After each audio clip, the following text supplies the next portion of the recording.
Hello everyone, তোমরা কেমন আছো? আশা করি ভালো আছো। আমিও ভালো আছি।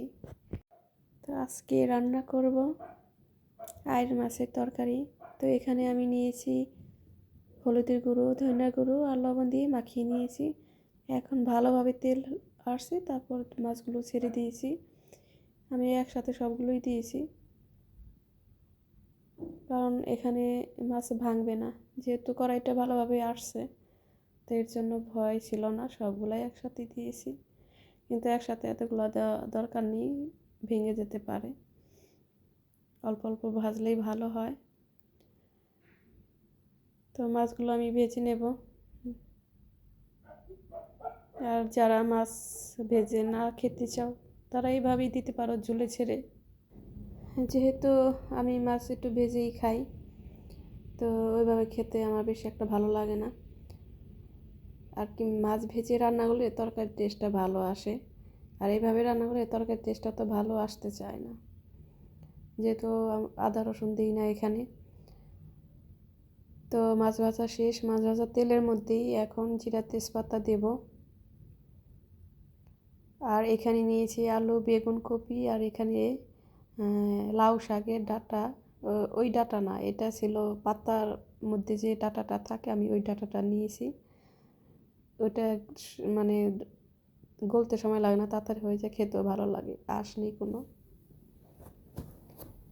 তো এখন আলু দিয়েছি, আলুর মধ্যে একটু লবণ দিয়ে একটু আলুটা একটু সিদ্ধ করে নেব আর কি, তেলের মধ্যে ভেজে নেব।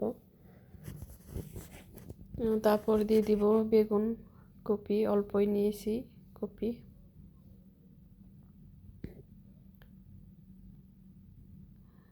তো এগুলো দিয়ে এখন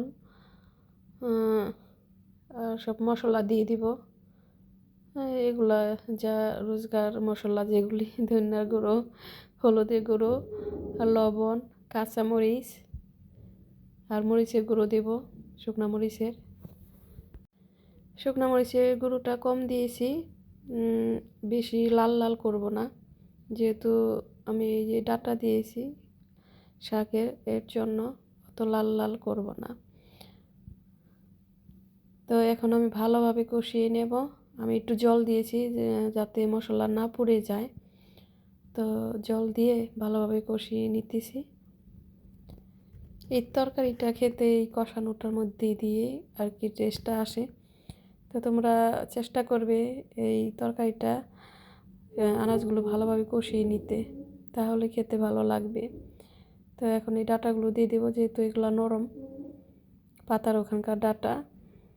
তো এখন জল দিয়ে দিব। তো আমি একটু ঝোল ঝোল রান্না করব। তো এখন ঝোলটা শুকানোর পালা, একটু শুকিয়ে আসবে, তারপর মাছগুলো ছেড়ে দেব। তো হয়ে গেছে প্রায়, মাছগুলো দিয়ে দিব।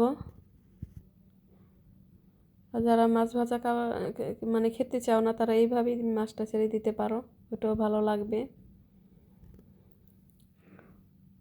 তো আর একটু ঝোল শুকালে আমি দিয়ে দেবো জিরার গুঁড়ো আর ধনিয়া পাতা দেবো লাস্টে।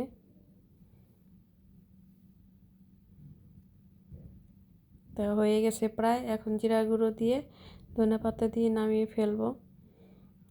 তরকারিটা খেতে কিন্তু খুবই ভালো হয়েছিল, দেখতে যাই হোক, খেতে কিন্তু খুবই সুন্দর হয়েছিল। আর পুরা কাঁচামরিচের তরকারি কিন্তু কালার অত সুন্দর আসেও না, কালারটা একটু সাদা সাদা থাকে। তো এখানে আমি ধনেপাতা দিয়ে দিতেছি। তো এগুলোই খাওয়ার সিজন তো প্রায় চলে যাওয়ার পথে। কপি, তারপর আসবে নতুন আনাজ দিয়ে। তো তরকারিটা হয়ে গেছে, এখন নামিয়ে ফেলবো। তো ভিডিওটা যদি ভালো লাগে তোমাদের, তাহলে লাইক কমেন্টস করবে, একটা সাবস্ক্রাইব করবে আমার চ্যানেলটা। তার অবশ্যই কমেন্টসে জানাবে কেমন হলো। আর এইভাবে রান্না করে খেয়ে দেখতে পারো, ভালো, অবশ্যই ভালো লাগবে। তরকারিটা খেতে কিন্তু খুবই সুন্দর হয়েছিল, ভালো হয়েছিল। তো তোমরা ভালো থেকো, সুস্থ থেকো, এবং আমার সাথে থাকবে সব সময়, আমাকে সাপোর্ট করবে তোমরা।